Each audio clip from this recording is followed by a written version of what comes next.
Salut tout le monde, on se retrouve aujourd'hui pour une nouvelle plongée dans le monde fascinant mais parfois flippant de l'information. Vous le savez, avec Internet, les images, les vidéos, tout circule à une vitesse folle. Et il faut l'avouer, on se fait parfois avoir. Par une info qui paraît hyper crédible, mais qui ne l'est pas du tout. Alors pour vous aider à aiguiser votre sens critique, on va décortiquer ensemble un article vraiment intéressant. Comment identifier les fake news, les fake images et les fake vidéos? Écrit par Albin Prevosa, un expert en 3D, VR et IA. On va commenter par la base les fake news. Le premier conseil d'Albin Prevosa, c'est de toujours vérifier la source de l'information. Ça paraît évident, mais on ne le fait pas toujours. Avant de partager quoi que ce soit, il faut se demander d'où vient cette info. Est-ce que le site ou le média est connu pour son sérieux? Par exemple, un site qui respecte la charte de Munich, ça inspire déjà plus confiance. Ensuite, on jette un œil aux auteurs. Quelles sont leurs qualifications? Est-ce qu'ils citent des sources fiables? Des sources solides, c'est la base d'une information crédible. Mais attention. Même avec une source qui semble fiable, il ne faut pas baisser la garde. C'est là que l'esprit critique entre en jeu. Par exemple, il faut apprendre à distinguer les faits des opinions. Un fait, c'est quelque chose de vérifiable, d'objectif. Une opinion, c'est subjectif. Ça dépend du point de vue de chacun.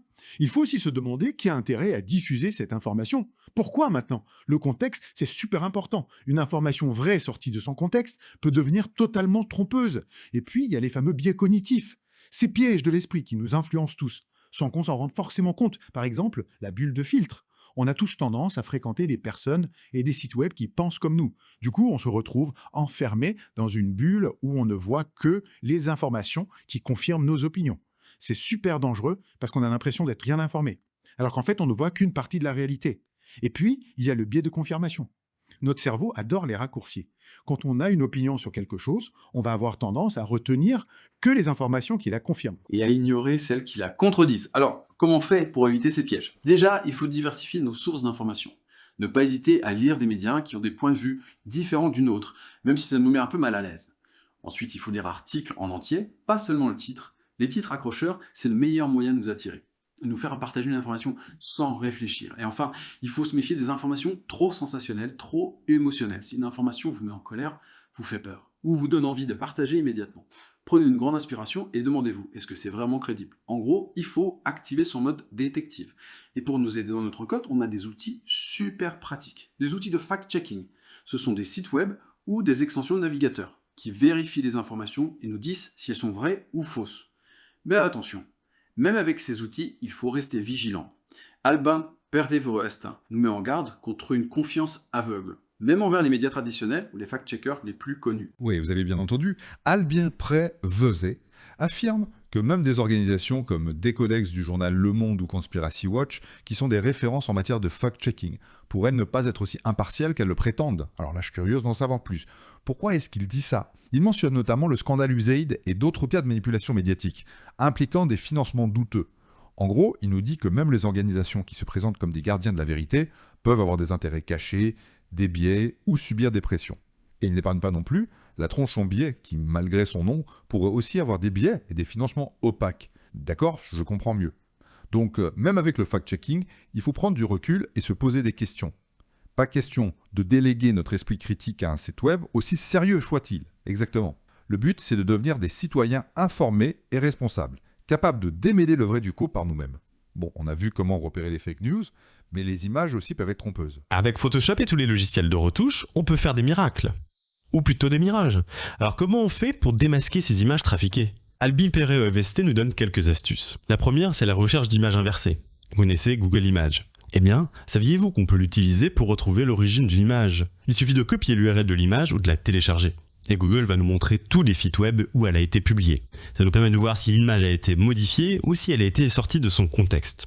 Il existe aussi d'autres outils de recherche inversée, comme Tilney, Yandex ou Bedu qui est spécialisé dans les sources asiatiques. Ensuite, on peut analyser les métadonnées de l'image. C'est quoi une métadonnée? Ce sont des informations cachées dans l'image, comme la date de création, l'appareil photo utilisé ou la localisation GPS. Ces données peuvent nous donner des indices sur l'authenticité de l'image. Par exemple, si une image est censée avoir été prise en 2020, mais que les métadonnées indiquent qu'elle a été créée en 2023, c'est suspect. Il existe des outils gratuits pour analyser les métadonnées, comme ExifTool et PhotoForensics. Et puis, il y a l'observation directe. Parfois, les images manipulées présentent des anomalies visuelles, qu'on peut repérer à l'œil nu. Par exemple, des mains déformées, des reflets étranges, une texture de peau artificielle, du texte flou, ou encore des images coupées ou rognées. Il faut être attentif aux détails. C'est vrai, on a souvent tendance à regarder les images rapidement, sans vraiment les analyser. Et pour nous aider, il existe des plateformes spécialisées dans la détection des images modifiées, comme EasyTruth Friends ou l'extension Chrome Indeed. Mais attention, ces plateformes ne sont pas infaillibles. La meilleure arme, c'est toujours notre esprit critique. On pourrait croire que la manipulation d'images est un phénomène récent. Mais Alben Pervoesti nous rappelle que Photoshop existe depuis longtemps. L'arrivée de l'intelligence artificielle a certes facilité la création de fausses images. Mais la manipulation d'images n'est pas née avec l'IA. C'est vrai, on oublie parfois que les fausses images existent depuis des lustres. Mais avec l'IA, ça prend une toute autre dimension. Exactement, et on va en parler plus en détail dans la prochaine partie de nos deep dive. En attendant, n'oubliez pas, avant de partager une image, vérifiez sa source, analysez les détails, et faites appel à votre esprit critique. On se retrouve très vite pour la suite de notre exploration du monde complexe de la désinformation.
Bon, on a vu comment repérer les fake news et les images trafiquées. Maintenant, accrochez-vous parce qu'on passe aux vidéos. Et là, c'est encore plus compliqué parce que la manipulation peut être hyper subtile. Alors, comment on fait pour déjouer les pièges des fausses vidéos? Alban Pervoesti nous donne quelques clés. Déjà, comme pour les images, on commence par vérifier la source et la date de la vidéo. Qui l'a publiée? Sur quelle plateforme? Est-ce que c'est une source officielle, connue pour son sérieux? Et surtout, est-ce que la vidéo a été repostée, modifiée ou sortie de son contexte? Parfois, une vidéo authentique peut devenir trompeuse si elle est utilisée dans un contexte différent de celui dans lequel elle a été filmée. Ensuite, on analyse la vidéo elle-même, à la recherche d'incohérences. Par exemple, est-ce que l'éclairage et les ombres sont réalistes? Y a-t-il un décalage entre les mouvements des lèvres et la voix, comme c'est souvent le cas avec les deepfakes? Est-ce que les mouvements sont fluides ou au contraire rigides et saccadés, ce qui pourrait indiquer une manipulation numérique? Une autre technique, c'est de comparer la vidéo avec d'autres sources qui couvrent le même événement. Si on observe des différences importantes, ça peut être un signe d'alerte. Et puis on a des outils super utiles comme l'extension Chrome Indeed qui permet d'analyser les métadonnées de la vidéo et de retrouver son origine, un peu comme on l'a vu pour les images. D'accord, c'est fascinant de voir comment on peut décortiquer une vidéo pour déceler les manipulations. Mais avec l'intelligence artificielle, les choses se compliquent encore, non? Exactement. L'IA a ouvert de nouvelles possibilités en matière de manipulation vidéo, notamment avec les deepfakes. Vous savez, ces vidéos où un visage est remplacé par un autre grâce à l'IA. C'est hyper réaliste, et ça peut être très difficile à détecter. Albin Pervoesti nous donne quelques conseils pour repérer les deepfakes. Par exemple, il faut faire attention aux yeux. Un clignement des yeux anormal ou un regard fixe peuvent trahir un deepfake. On peut aussi analyser les ombres. Si elles ne correspondent pas à la scène, c'est suspect. Et puis, il existe des outils de détection spécialisés comme Deepware et Microsoft Video Authenticator. Ces outils sont en constante évolution. Il est donc important de se tenir au courant des dernières avancées. Waouh, ça fait un peu peur de se dire qu'on peut créer des vidéos aussi réalistes de toutes pièces. On se croirait dans un film de science-fiction. C'est clair, ça soulève des questions éthiques importantes. Mais en même temps, c'est aussi une opportunité de développer notre sens critique et de devenir plus vigilant que jamais face à l'information. Bon, on a parlé des fake news, des fausses images, des vidéos manipulées. J'ai l'impression qu'on est entouré de pièges. Comment on fait pour s'y retrouver dans ce monde où l'information est omniprésente, mais pas toujours fiable? Albin Pervoesti nous propose une approche intéressante. Il nous invite à adopter une attitude responsable face à l'information. Son premier conseil, c'est de ne jamais partager une information sans l'avoir vérifiée. Avant de cliquer sur le bouton « Partager », il faut se poser les 3 questions clés. D'où vient l'information? Est-ce que d'autres sources fiables la confirment? Y a-t-il des preuves solides? Et pour développer notre esprit critique, Albin Pervoesti nous encourage à ne pas croire tout ce qu'on voit sur Internet ou dans les médias traditionnels, même si ça paraît plausible. Il faut s'informer sur les techniques de manipulation et de désinformation, rester curieux et surtout être ouvert aux débats contradictoires. Ce n'est pas toujours facile de se confronter à des opinions différentes des nôtres, mais c'est indispensable pour avoir une vision plus complète de la réalité. Et comme les techniques de manipulation évoluent constamment, il est crucial de se tenir au courant des dernières tendances. Albin PVV-Hosté nous recommande de lire des articles sur la désinformation, de suivre des médias spécialisés dans la vérification des faits et de tester régulièrement les nouveaux outils de détection. C'est un travail de longue haleine, mais c'est essentiel pour devenir des citoyens éclairés et responsables. Tout à fait. Et Albin PVV ne s'arrête pas là. Il nous met en garde contre plusieurs pièges à éviter pour ne pas tomber dans la désinformation. Alors, quels sont ces pièges à éviter absolument? Le premier piège, c'est de se fier aveuglément aux sources alternatives. Si les médias traditionnels sont parfois critiquables, cela ne signifie pas que toutes les sources alternatives sont fiables. Beaucoup d'entre elles exploitent la méfiance envers les médias traditionnels pour diffuser leurs propres biais et manipulations. Ah oui, c'est vrai. On a parfois tendance à penser que tout ce qui est anti-système est forcément plus vrai. Exactement. C'est là qu'il faut redoubler de vigilance. La solution: vérifier chaque information de manière indépendante en utilisant des outils comme l'OSINT, la recherche inversée et l'analyse des métadonnées. OSINT. C'est quoi ça? L'OSINT, c'est l'Open Source Intelligence. En français, le renseignement de source ouverte. En gros, c'est l'art de collecter et d'analyser des informations qui sont accessibles publiquement. Comme des articles de presse, des rapports officiels, des images satellites, des publications sur les réseaux sociaux, etc. C'est une technique utilisée par les journalistes, les enquêteurs, les militants et même les services de renseignement. Et comment est-ce qu'on peut utiliser l'OSINT pour vérifier une information? Prenons un exemple. Imaginons qu'on voit circuler une photo sur les réseaux sociaux qui montre une manifestation violente. On veut savoir si cette photo est authentique et si elle a bien été prise dans le contexte décrit. On peut utiliser l'OSINT pour vérifier plusieurs éléments: la date et le lieu de la photo. On peut analyser les métadonnées de la photo pour connaître la date et l'heure de la prise de vue, et utiliser des outils de géolocalisation pour identifier le lieu. On peut ensuite comparer ces informations avec des articles de presse ou des témoignages qui mentionnaient la manifestation en question. Les personnes présentes sur la photo. On peut utiliser des outils de reconnaissance faciale pour identifier les personnes présentes sur la photo et vérifier si elles correspondent bien au profil des manifestants ou des forces de l'ordre. Le contexte de la photo. On pourrait chercher des images similaires ou des vidéos qui ont été prises au même endroit et au même moment pour avoir une vision plus complète des événements. En recoupant ces différentes informations, on peut se faire une idée plus précise de la véracité et de la fiabilité de la photo. C'est vraiment intéressant. Je me rends compte qu'on peut utiliser l'OSINT au quotidien pour vérifier des informations, même sans être un expert, tout à fait. Et c'est un outil précieux pour lutter contre la désinformation. On a vu le premier piège à éviter. Quel est le deuxième? Le deuxième piège, c'est de croire une information simplement parce qu'elle va dans notre sens. C'est le fameux biais de confirmation. On a tendance à croire ce qui conforte nos idées et à rejeter ce qui les contredit. Ah oui, c'est vrai, on se laisse facilement influencer par nos propres opinions.